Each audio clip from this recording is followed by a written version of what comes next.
I guess I have some good lighting here. So let's talk CrossFit and the ketogenic diet. Uh, the conventional wisdom is that you wouldn't be able to perform well in high intense sports like CrossFit, and I don't know, the first one that comes to mind is kickboxing, while being on a very low carbohydrate or a very restricted carbohydrate diet like the ketogenic diet. And I have to say that in light of my recent experiences, that doesn't validate for me. So that's what I have to specify. And I'm highlighting the for me part of it. And I should probably give you a little bit of a background of my experience with the ketogenic diet. So the first time that I went on the ketogenic diet was back in 2013, late 2013, probably September or October. And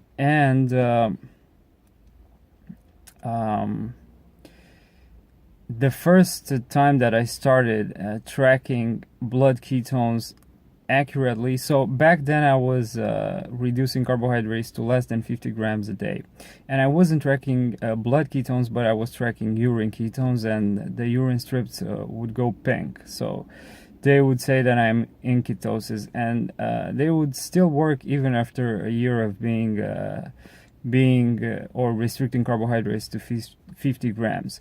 So long story short, let's go to December 2017 when I bought a blood glucose ketone monitor, this one, and that's when I started accurately tracking blood glucose and blood ketones, and that's also when I went strict into ketosis. So I would say that it took more than a couple of weeks to start seeing blood ketones higher than 1 millimolar.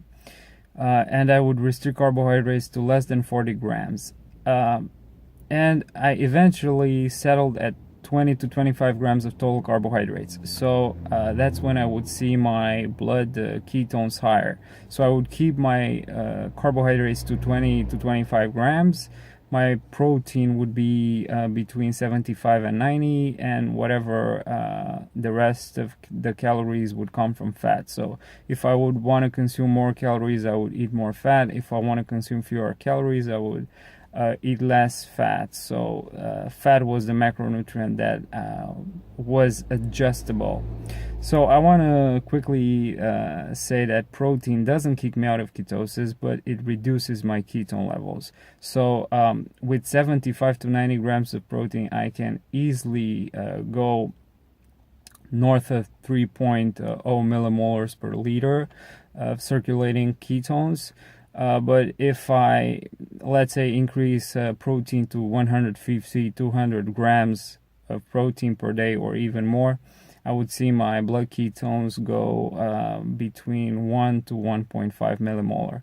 And one of my purposes is to keep ketones high enough, because I feel that's when my mental performance is better. So I feel that I have a better cognitive output, better focus, better mood when my ketones are higher. So that's one of my purposes. But long story short, been strict ketosis for like 8 months since December. Now it's July 2018. So 8 months of strict ketosis, no cheat days, no nothing. And I recently started training, so this is the main thing. I recently started training CrossFit, and I have to say that it's wonderful. I mean, it's great. The first couple of sessions were brutal, but they were very enjoyable. Probably because I forgot how to sweat.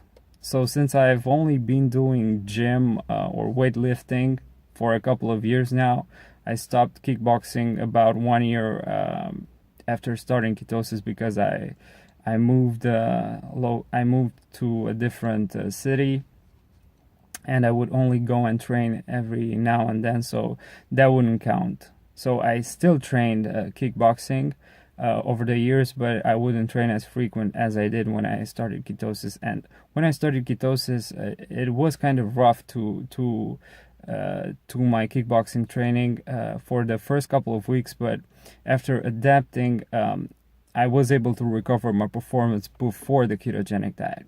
Okay, so now back to CrossFit. So it's nice to sweat, and let's take for example yesterday. After the session, I was kind of drenched in sweat. That wouldn't be for a weightlifting session for 15 minutes. So it's nice, and I might waive, or I might forget about my gym or weightlifting subscription for a while if this thing catches onto me. So I would say that the conventional wisdom doesn't validate for me in terms of very high intense training, but like CrossFit and ketosis and strict ketosis, probably because of the keto adaptation status, maybe I am able to kind of on demand produce carbohydrates endogenously. So the idea or the conventional wisdom is that very high intense training requires your energy metabolism. The first two systems of energy metabolism are the most demanded in this type of sport. So the first one is the ATP-CP system, or the adenosine triphosphate creatine phosphate system, or the phosphagen system, and glycolysis, probably anaerobic glycolysis. And and those two systems demand carbohydrates and creatine. And since you're not consuming carbohydrates, it would be hard to perform. So I don't know. I guess there are other people that share the same experience. And if you guys out there, because I remember that a few days ago I looked for videos on YouTube on CrossFit and the ketogenic diet, and there were like maybe, I don't know, I could count on the fingers of one hand. Maybe not that, I'm exaggerating a little bit here, but there were very few videos on CrossFit and the ketogenic diet. So if you guys out there share similar experiences, please let's talk about them in the comments below.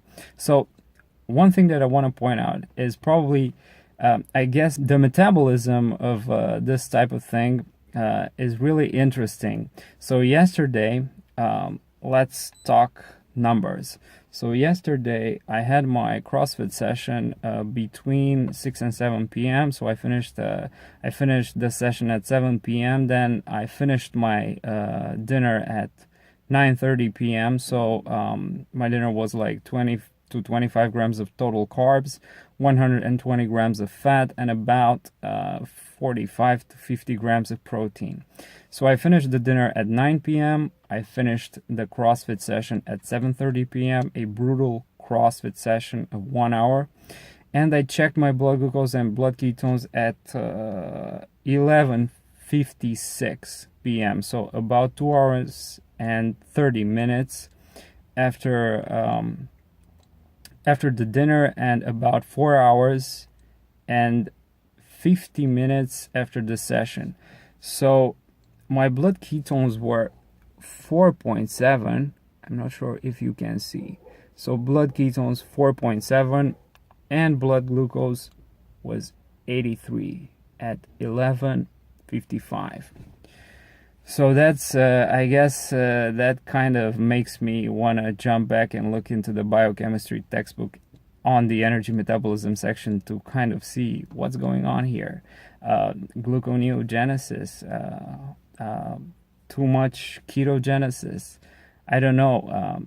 It's interesting, and I'm gonna explore it in the next couple of days. And I'm also quite excited to see how this is going to progress as the sessions become much more demanding, because I assume that this is kind of a progressive, like in the gym, this is kind of a progressive type of exercise. So as you go on and as time passes, your focus or your goal is to keep progressing. So it's like, you maybe know the progressive load principle in weightlifting if you don't look it up. Anyway, I digress. What I want to say is that the conventional wisdom in terms of very high intense training and ketogenic diets doesn't seem to apply for me so far. So if you guys out there share similar experiences, let me know in the comments below. It would be great if you can post similar videos on YouTube to talk about your experiences. So I guess that's all I have for you today. Please hit the like button and subscribe if you enjoyed this video. Also, please hit the bell button to get the notifications whenever I post new videos on YouTube. Other than that, thanks for watching, and I'll see you in the next one.